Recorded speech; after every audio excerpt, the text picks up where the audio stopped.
All right, I've had some trouble this morning with my webcam, so let me make sure that I'm up and running. I see me. Okay, here we are. All right, so we are ready for a Heritage Studies lesson this morning to get started with this week. Now, actually, today's lesson in Heritage Studies is pretty short, so we're going to go ahead and just get started. And by the way, I hope you had a good weekend. I miss seeing you on Zoom. It's just not fitting into my lifestyle right now. Got driver's ed going on and new jobs and real estate, all kinds of stuff. But pretty soon we'll Zoom. I promise you. Okay, when things settle down a little bit. So let's look in our book on page 30. We just have really 2 pages to look over today, page 30 and 31. Now, we're in chapter 2, which as you see on the screen, the title of chapter 2 is Innovations and Inventions. And so we're really focusing on right now the automobile. So we read the other day about the first gasoline engine, actually around 1860. Remember the Red Flag Act? The one, and remember it was in England that this took place, remember? And they had these big contraption vehicle thingies, and they were so noisy and they were so crazy that people had to hold red flags in front of them as they went through town, and they could only go like 2 miles an hour or 1 mile an hour or whatever it was. And then bicycles got pretty popular. We learned about that. First Model T, the first car, was 1908. Ford built his first car in 1896. But the first Model T came out in 1908. And then we talked about the different companies that came about. Okay, we talked about the assembly line too a little bit. Let's look at page 30. Let's see what's going on here now. Up at the very top, we've got a picture of Ford's assembly line. They're having their car production going on. So let's read underneath here and let's see what it's talking about with other car makers.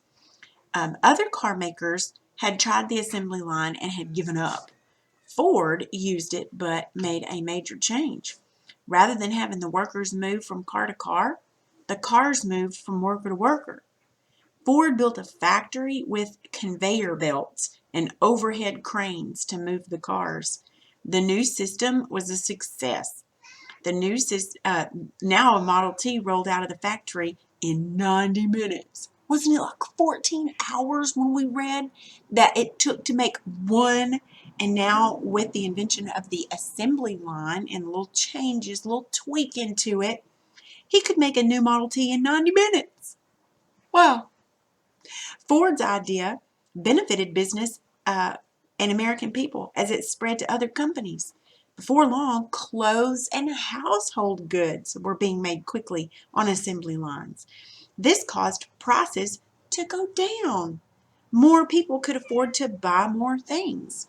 And today, much of America's comfortable living is due to the assembly line. Ford's company made more than 15 million Model T cars. The last one was made in 1927. There was not another car as popular until the German Volkswagen was sold in America in the late 1940s. All right, so let's look at these 2 little graphs here down at the bottom. I got a cat that's scratching to get in because I got the windows open, so if you hear a cat, that's why. All right, the first one says the Model T Ford, number of cars produced. So let's look at the graph starting at 1908, and it goes over. It doesn't really do much until like 1912, and then it spikes. You see how it spikes up to 1918? So look over to the left. Look at the 1918, where at the very top, where that orange kind of goes, it points to the very top, and look over that it shows almost 600,000 cars produced from 1910 to 1918. By 1918, 600,000. In 1910, there were less than 100,000 being produced. All right, and look at the other graph at the bottom, the cost per car. Do you see how in 1908, when they didn't produce that many, the price was way up there. It was almost $900 for a car. And to us, that seems, wow, I wish I could pay $900 for a car. But in those days, it was kind of a lot of money. So in 1908, but you see how the price, how as they made more cars, the prices went down. When they could only make a few, prices were up. But then when they started making a lot at one time, prices went down because they made so many. And that's what happens. Something called supply and demand. When the supply of whatever it is, cars or trucks or whatever, when there's a great supply of them and there's plenty to go around, prices tend to be low because the demand is low because more people have them. So we'll learn more about that later on. Let's look at page 31. This is about collecting antique automobiles. This is something that different people do. I have a son that really is into old cars. He doesn't collect them, at least now he doesn't, but one day he might. Some people collect and drive antique cars. Antiques are things that were made a long time ago. People have different reasons for owning antique cars. One reason may be that a car is a reminder of earlier good times. Another reason may be the pleasure of owning something unique. Collecting an antique car may be like buying a gem or a work of art. If the car is rare, it may be valuable. Other people like to own vintage cars. Vintage cars are collectible autos known for their style. Collectors think these cars are beautiful, historical, or remarkable for some reason. They want to preserve and enjoy a part of the past. We see these a lot in parades and stuff, these old cars. Collecting antique and vintage cars can be a hobby or a business.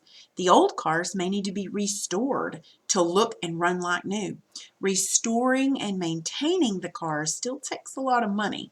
Collectors can take their cars to shows all over the world, and at these shows, collectors can look at other autos and display their own.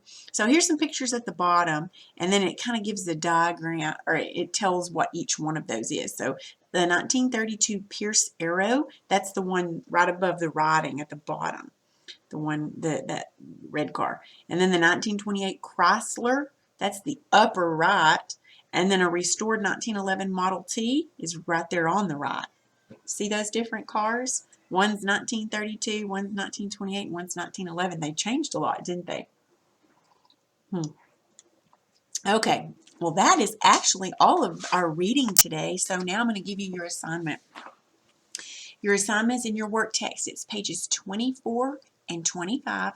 It's a study guide page. They're both study guide pages. So make sure and use your book to answer those questions because I'll be grading that page, okay? And also study for a quiz. Everything that we've studied in, I think, lesson 13 and 14, let's see, 12, everything since the beginning, from page 22 to page 30, 31, those pages that we just read. Make sure you know those black words, the bold words. Make sure you know those. And that study guide page is going to be what the quiz comes from. So we'll take a quiz first thing tomorrow on your next lesson, okay? So make sure you study that. In fact, if you can turn in that study guide page, I'll try and grade it. I don't know if I'll get to it, but I'll try. But make sure that you study all these pages, and we'll take that quiz in the morning, okay? All right, that'll be all for today.